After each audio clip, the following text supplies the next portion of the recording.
Halo, Assalamualaikum. Kembali lagi di Matkim Privat. Oke, pejuang UTBK gelombang 2, semangat terus ya belajarnya ya. Kali ini saya akan membahas beberapa tipe soal termokimia, ikatan kimia, dan bentuk geometrinya. Perhatikan ya, pada UTBK gelombang 2 masih keluar ya, bab termokimia, laju reaksi, itu juga masih ada. Oke, kita akan bahas. Untuk soal nomor 1, ini adalah tipe hukum Hess ya, Dek. Diketahui beberapa persamaan reaksi, yang ditanya adalah satu persamaan reaksi. Oke ya, saya akan tulis dulu di sini. Untuk hasil akhirnya diminta adalah 2PO2 ditambah dengan CO menghasilkan P2O3 ditambah dengan CO2. Oke, kita akan mulai ya. PO2 mintanya di ruas kiri. Mana yang ada PO2? Ya, pada percobaan ke-1 ya. Mintanya 2. Nah, ini kok disediainya cuma 1. Maka ini percobaannya nggak usah kita balik ya, nggak usah kita tukar, tetapi saya kali 2. Kalau besok kalian sedang UTBK, tidak perlu dibuat reaksi ya. Langsung aja, berarti min 10 kalikan 2, itu min 20. Kayak gitu aja deh. Tapi karena kita sedang belajar, saya akan buat reaksinya ya. Tetap dikalikan 2, maka menjadi 2PO2 ditambah 2CO menghasilkan 2PO ditambah 2CO2. Selanjutnya, kita minta ada CO nih. Loh, kok CO-nya banyak sekali? Kalian jangan kerjakan CO terlebih dahulu. Saya akan mengerjakan P2O3, boleh? Ya, P2O3 mintanya di ruas kanan dan mintanya koefisiennya 1. Mana P2O3? Pada percobaan ke-3 ya. Nah, ini adanya di ruas kiri. Padahal mintanya di kanan, maka kita tukar atau kita balik ya. Mintanya koefisiennya 1, disediainya 3, maka tukar dibagi 3. Besok langsung aja kayak gini. Kita tukar ya, maka negatif nanti menjadi positif. Positif 15 saya bagi dengan 3 ya. Maka menjadi positif 5 kJ. Oke, lanjut ya, Dik ya. Kita akan mengerjakan CO2, jangan ya Dik, tuh 3 kali muncul. Nanti bingung. Oke, lalu mengerjakan apa Mbak? Kita lihat. Pada hasil, kita tidak butuh PO. Tidak ada PO kan ya, di produk maupun di reaktan ya. Maka PO ini wajib hilang. Syaratnya hilang, itu wajib berseberangan ya. Oh sorry, pada persamaan ketiga belum kita itu ya, reaksikan ya. Kita tukar bagi 3, ini tukar ke sana, tetapi bagi 3, maka menjadi 2/3 P3O4 ditambah dengan 1/3 CO2 menjadi P2O3 ditambah 1/3 CO. Paham ya, Dik ya? Yuk, kita akan menghilangkan PO ya. Karena PO sudah disediakan 2 di kanan, maka kita wajib coret. Nah ini pada percobaan kedua ada PO nih, berada di kanan juga. Maka agar bisa dicoret, kita akan tukar. Ya, kita akan tukar ke sana. Biar bisa dicoret, nih mintanya koefisiennya 2 ya. Maka kita kali berapa Dek biar ketemu 2? Kita kali dengan 2/3. Tukar atau dibalik ya. Terus kita kali 2/3, maka menjadi 3 dikalikan 2/3 itu kan 2. 2PO ditambah 2/3 CO2 menghasilkan 2/3 P3O4 ditambah 2/3 CO. Entalpinya kita tukar ya. Yang tadinya plus 9 karena ditukar atau dibalik, maka menjadi min 9 terus dikali 2/3 dikali 2/3 ya. Min 9 bagi 3 itu min 3. Min 3 kalikan 2 min 6. Nah, setelah itu kita jumlahkan semuanya. Oke. Min 20 ditambah dengan min 6 itu adalah min 26 ditambah dengan 5, maka ketemunya min 21 kJ. Ada ya, jawabannya adalah D. Kita akan cek coba ya. Yang sama boleh kita coret, 2PO hilang. Mana lagi? 2/3 P3O4 hilang. Mana lagi? Ini kita lihat di sini untuk CO2 ya. Di ruas kanan itu 2 CO2. Di ruas kiri 2/3 ditambah 1/3 itu kan 1 ya. Maka ini hilang. Sini bersisa 1 CO2. Oke ya guys, kita lihat di ruas kanan CO-nya ya, 2/3 ditambah 1/3 itu kan 1, hilang. Nah, nanti sini bersisa 1. Oke ya, kita lihat produknya 2PO2, 2PO2, 1 CO, 1 CO, menghasilkan P2O3, P2O3, plus CO2, plus CO2. Begitulah hukum Hess. Kalian pasti bisa ya. Oke, next, saya masuk ke tipe termokimia yang keluar adalah tentang energi ikat.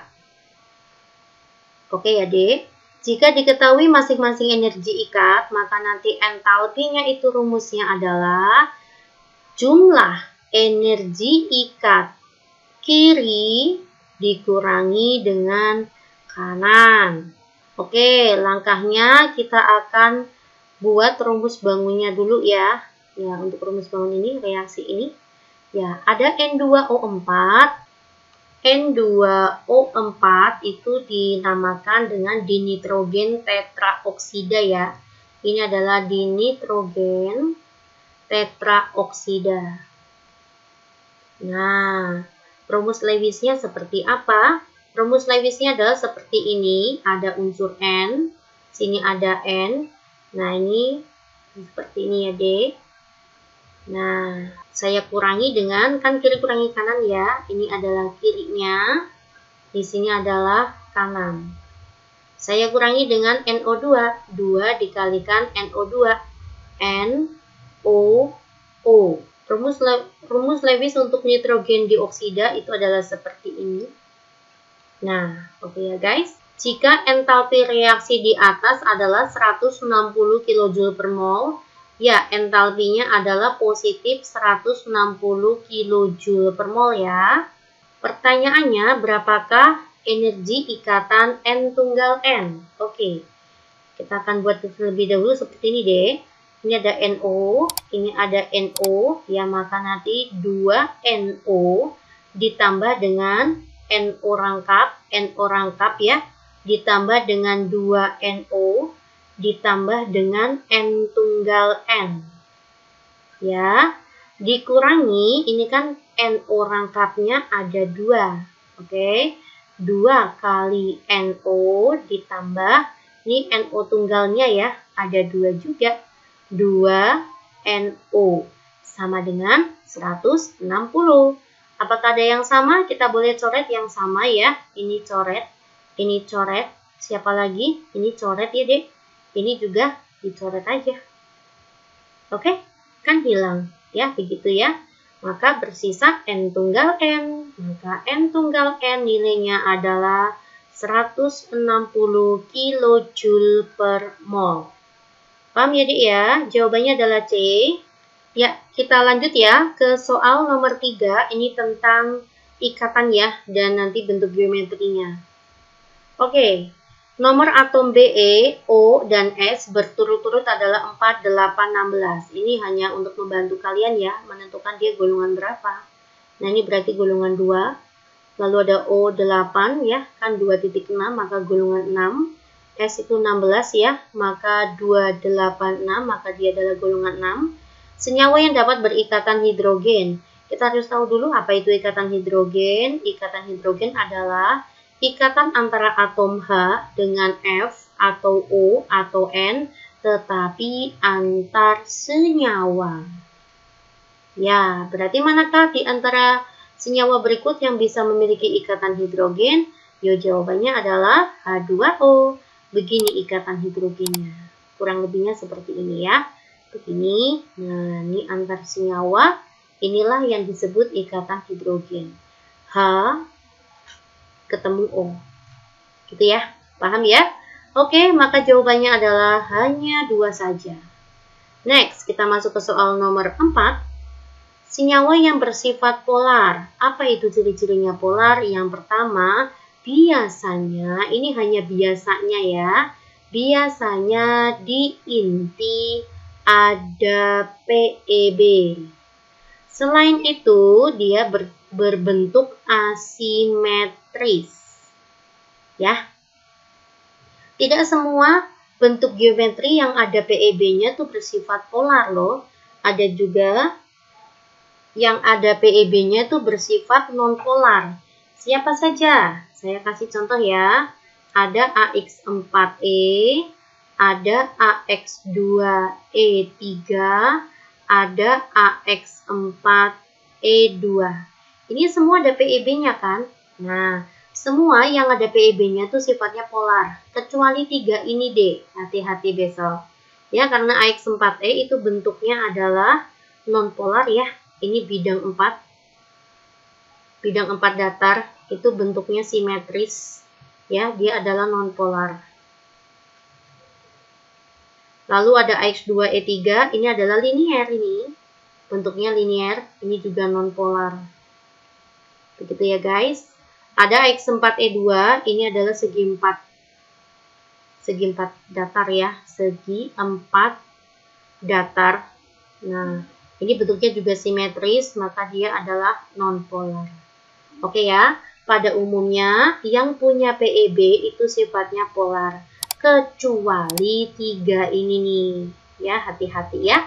Oke, kita akan lihat BE H2 ya, BE itu golongan 2, terpakai H-nya ada 2, maka BE habis ya. Semua kakinya telah terpakai, ini bentuknya adalah intinya 1, terikatnya 2, yaitu H-nya 2.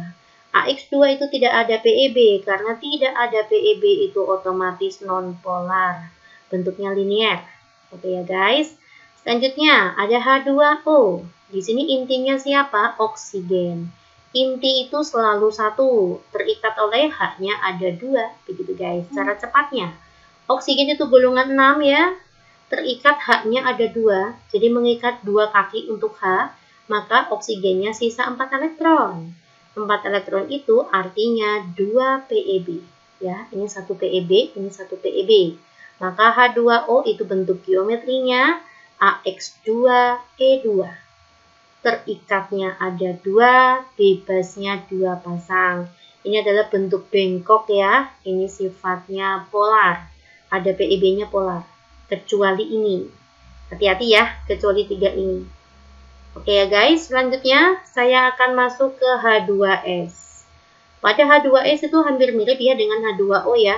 Kayak gini saya akan gambarkan untuk kalian.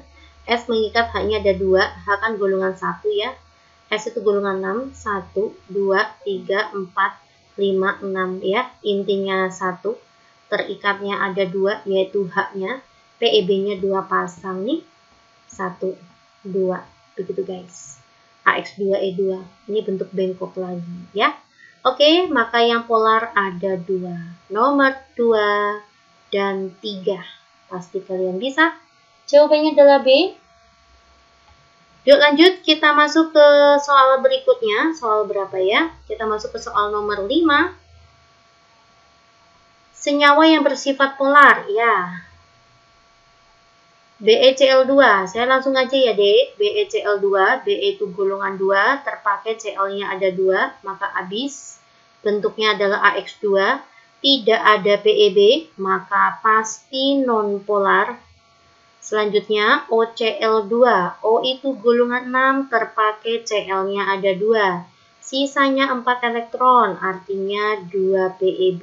Begitu ya. Intinya 1, terikatnya ada 2, yaitu Cl-nya ada 2, bebasnya 2 pasang. Oh ini melengkap. AX2E2. Ini adalah bentuk V ya, atau bentuk bengkok. Karena ada PEB-nya, maka sifatnya polar. Selanjutnya saya punya XeCl2. Xe golongan 8 terpakai, Cl-nya ada 2, sisanya 6 elektron ya, maka artinya 3 PEB nih. Nah, kayak gini. Intinya 1, terikatnya ada 2, bebasnya 3 pasang. Hati-hati, saya akan lihatkan nomor 4. AX2E3 itu bentuknya linier, begitu ya. Hati-hati. Semua yang ada PEB polar kecuali ini nih, tiga serangkai ini ya. Hati-hati ya, X2E3 ternyata non-polar. Iya, berarti manakah yang sifatnya polar? Jawabannya adalah hanya nomor 2. Oke, jawabannya D. Ya, kita lanjut ya ke soal nomor 6. Bila atom pusat yang mengikat Cl dinyatakan sebagai M, maka senyawa yang mempunyai sudut 180 derajat. Oke, tadi kita tahu ya bahwa BeCl2 itu bentuknya adalah linier. Tadi udah ya, ini bentuknya linier. Kalian bisa lihat lagi di soal nomor 5 ya. Ini juga bentuknya linier. Nah, ini bentuknya bengkok tadi ya. Bengkok atau bentuk V. Maka yang 180 yang mana, Mbak? Ya, yang 1 dan 3. Oke, guys, pasti bisa. Kita masuk ke soal nomor 7. Silakan nomor 7 kalian kerjakan di rumah ya. Kita harus tahu dulu ini bentuk ikatannya seperti apa. Saya akan bantu ya. CH3 itu artinya seperti ini. CH3 Br ditambah dengan Br2, BR ya. Ya. Nanti kita kurangi dengan kanan, CH2 itu seperti ini.